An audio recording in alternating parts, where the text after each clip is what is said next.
felt? How'd you feel about it?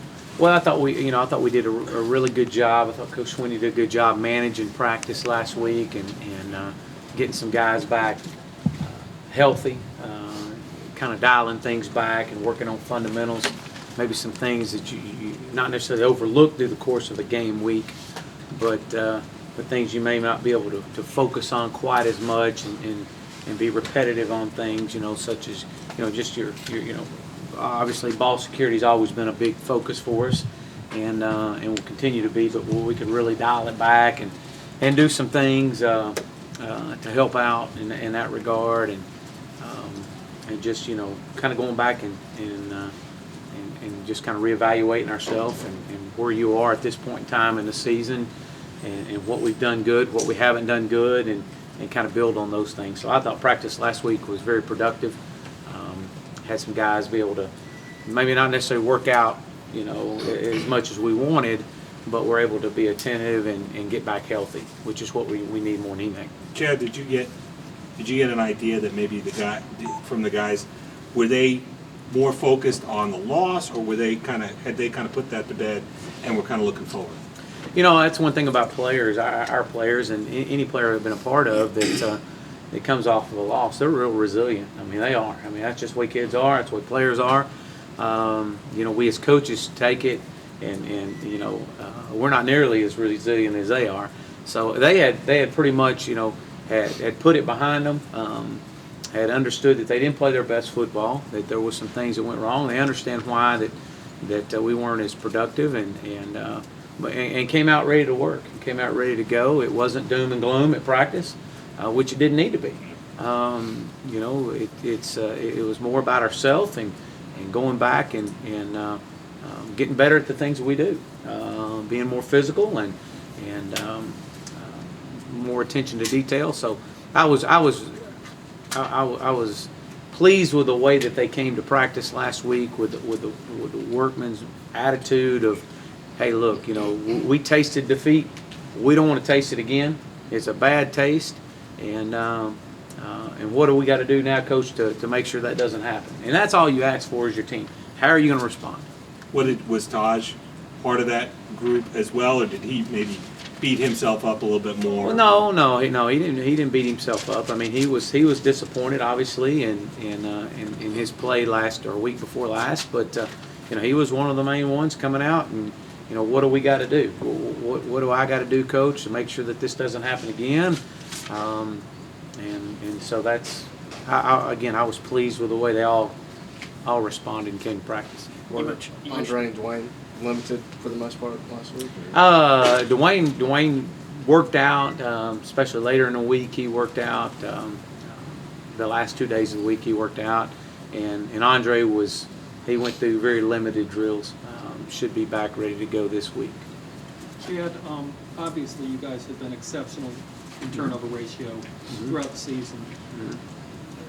Georgia Tech kind of being the outlier in that. Did you notice anything when you looked through the video that struck out about what was going on with the turnovers? Well, you had 4. The last one you had, Taj is trying to make a play, overthrows Nuke on that last drive of the game. So, yeah, well, that was a turnover. He was pressing, and so it's the other 3 that concerned me more than anything. Just laying the ball on the ground, just uncharacteristic. And if there's one thing that since we've walked in the door here in January that we talked about that'll put us behind the 8 ball, that'll hurt this offense, is turnovers. And it's not just this offense; it's any offense in the country. I think you look at anybody. Turnovers will absolutely, kill you, especially at a critical time in a game. So the 3 turnovers were the biggest concern that I had. Obviously, the miscommunication with Taj and Sammy. Taj locked in on Sammy. The ball should have went to the field to Nuke or to the 5-man. We'd ran it several times earlier in the game. Just miscommunication. Again, heat of the battle, wasn't on your game, maybe, so to speak. But the 2 turnovers with the 2 young running backs, just trying to make a play and laying it on the ground. I mean, it's in both instances. We refer to called put a ball in jeopardy, and that's where that there is space between the ball and the body. In both instances, the ball got away from the body. And when that happens and you're involved in some type of contact, the chances go extremely high of the ball bouncing out. And both those young backs are, from upper body strength wise, are just not there yet with that. But, that's who we had. That's who we had to go with. And they were both trying to make plays. You can't fault their effort. But again, you go back and those are the three things. That's why we've been so successful offensively this year, is because we haven't turned the football over. I said it last week in our press conference. That's what's been so, this past week against Georgia Tech, that was what was so uncharacteristic about us, because we haven't done that. And to some degree, I mean, that seems to go hand in hand with the fact that you guys have committed so few penalties relative to the opponent. I mean, what I'm saying is, it seems like if you keep the ball and you don't commit a bunch of dumb penalties, by definition, it's almost like blackjack, right? I mean, you're going to be ahead in most situations. well, you definitely make it more difficult on the other team, the opposing team, to where that they've got to drive the ball. We say every drive needs to end with a kick, whether it's a punt, a PAT, or a field goal. If you can do those three things, you're going to win a lot of games. And we're up 3-0. We lay the ball on the ground and give them a short field to work off of. I mean, you can't beat a good middle school team turning the football over 3 and 4 times. You just can't do that, and that's at any level. So, that was obviously a big focus. We chart it every day, so it's not like something you say, well, Coach Morris, did you go back and really focus on turnovers and really focus on protecting the football? No, we do that every day anyways. It's just, getting the young guys to understand that it's about discipline. It's a self-discipline thing. It's understanding that, look, at a point of contact, the ball's got to be secured close to your body, and that's what you deal with when you deal with young guys. And I can't fault their effort, but I can assure you that it was, we continue to harp on protecting the football. Chad, you talk about the turnovers. Were you disappointed at all with the maybe a lack of physicality at the point of attack from up front? It looked like at times. I was disappointed with the loss, number one, as we all were. Unacceptable. That's losing is not an option. Never has been, never will be.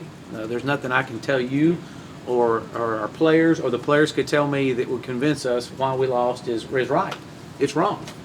We don't lose, period. That's the way we condition our guys. That's the way we play. That's the way we practice. We play to win. Winning is the name of the game.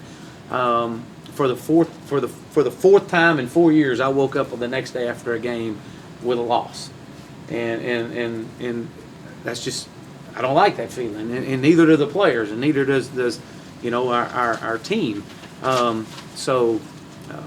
That I don't even remember what your question was, but I was disappointed. I was very disappointed. You guys had grown in physicality. And going back to what we were saying last week, there was a series of there were 4 series. The 4 series of the game. Take the first one out. The next 3 series were the most critical series of that football game, offensively. And you say, well, why not you look at the second half and how important? Yeah, those were. But we didn't do anything for 3 series. I say not anything. We went 1 3 and out. Then we went another 7 plays and punt or whatever we did. We didn't get any points out of the deal. You don't know when your opportunities come against teams like that. You don't know how long they're going to be there. But you better make full advantage of them when you got them. And in those next 3 series, after that first one going up 3-0, when we didn't do anything with it, and we were unsuccessful in running the football during just those 3 series, was very disappointing. It was. I mean, we made some bad decisions as far as, throwing the football when we should have gave it on a run. And but outside of that, we did come back out and we were able to run the football a little bit in the second half. And I just wish that we would have been a little bit more physical during that time right there. And hey, it's not on the players. That's on me. That's on me. And hey, that's something that you don't have to worry about that. We're going to make sure that doesn't happen again. And so, you know, I was pleased the way our players never gave in and never quit, but losing is not an option, period.